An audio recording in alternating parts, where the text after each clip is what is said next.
Igbo bụ Igbo, ekele m ụnụ ọlọlọ Nneka Chimezeni kwa na-ewetara ụnụ ọnọdụ Igbo.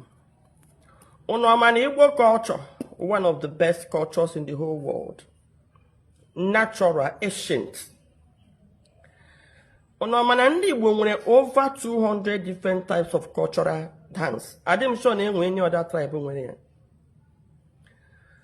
Ihe na-agbawa m obi ghọta nwa bụ ndị Igbo jiri gba nkịtị, ọmarịcha ihe anyị nwere. Ewere westernization, money, bekee, mee anyị na-eletu onwe anyị anya ihe ọbụla gbasara Igbo. In fact, iwuru ha ala onye Igbo pụta ha ala na-eme ka onye Igbo ya wụọ na iwu local, iwu village. In fact, ihe eji describe village person nwe omume ị na-eme. Ịpụta na-eme that your true nature of omume as onye Igbo. Ya wụọ na iwu local. Mana anyị na-ahụ ndị ofe mmanụ ha apụta with their nature. Anyị na-amụrụzi ya because ha dị proud of it. Orole mgbe anyị ga-adị na proud of ihe anyị wụ. Proud of onyinye Chineke ji gosi anyị chọọ anyị mma. Asụsụ anyị one of the best in the world. Ana m ekwe maka ụmụ onye Igbo. Mbịa na-ele anya egwu mmanwụ na-ele different traditional dances anyị nwere. Ana m ajụ ndị Igbo, kedu ndị ga-take over from us n'ọdịnihu? Kedu ndị ga-take over from us? Kedu ndị ga na-agụ egwu Igbo? Ụfọdụ ga-asị ga-eji ya eme gịnị? Mana iwere egwu ndị ọzọ hiwe, that is the ihe awụ iberibe kachasị iberibe. I'm beginning to na-ele anyị ma ọwụ iberibe ka anyị na-agụtazi na school. Because ndị ihe a na-aka njọ imelasị ụmụ omenala ndị a wụ ndị gụrụ akwụkwọ.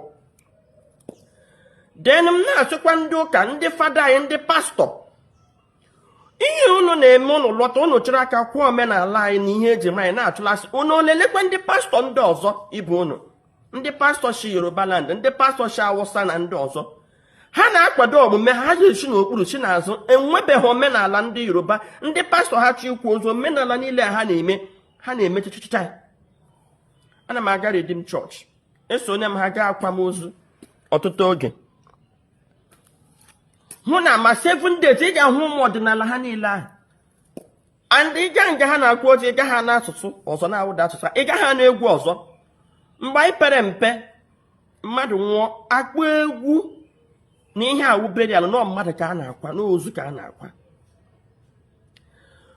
Today now, mmadụ nwụọ aga na-eru uju, ọrụgodo a young person, a na-asị mmadụ nwụọ surprise we Chineke n'ụdị aṅa, ọ mmadụ nwụrụ.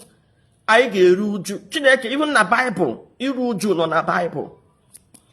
Amaghị m ma ọwụzi, dị na ibido rewe ashebi ndị Yoruba. Ashebi ndị Yoruba. Ka anyị na-ere. Nke ha na-eme dị mma, mana nke ọbụla bụ nke anyị. In fact, onye Igbo ọbụla ihe ị ga-eji ama na ịwọla born again wụ ịgbawa omenala anyị ọkpa. Onye eji ama born again. Dị n'ilezi omume onye sị ya wụ born again, gị na-ele ka ọ na-eme omume onye wụ born again, ya na-agha eze na-ata ma amụsụ. Mana sọsọ ihe ha ji mara na ha wụla born again, ịgba omenala Igbo ọkpa. Ịgba ihe eji mara ya ọkpa. Ha ga-anọkwa na chọọchị ha ahụ, ndị Yoruba ha nọ na chọọchị ha. Ha sokwe ha laga ma omenala ndị nke ahụ. Ha ga-anọkwa gbakọ, ndị Yoruba were asụsụ ha na-eme mitin, ha gbakọ asụ ndị Igbo. Even ịsọ bekee, ha gara ka ha sụọ bekee ka ndị nọ n'akụkụ ọtakwa ihe ha na-eme. Mgbe elekọta anyị ha sị na onye Igbo ọbụla anyị na-anụ olu m taa, o ruole mgbe ị ga-anọturu ala were chee echiche your participation.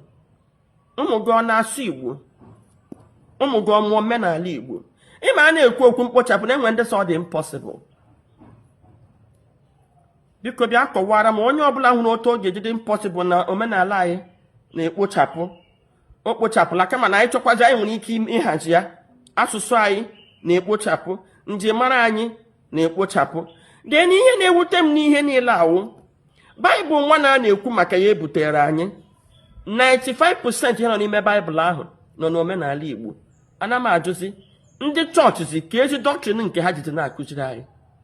Ndị Igbo ole mgbe anyị ga-eji were ire ego eze anyị ọnụ lite kwado asụsụ na omenala Igbo. Ndewo.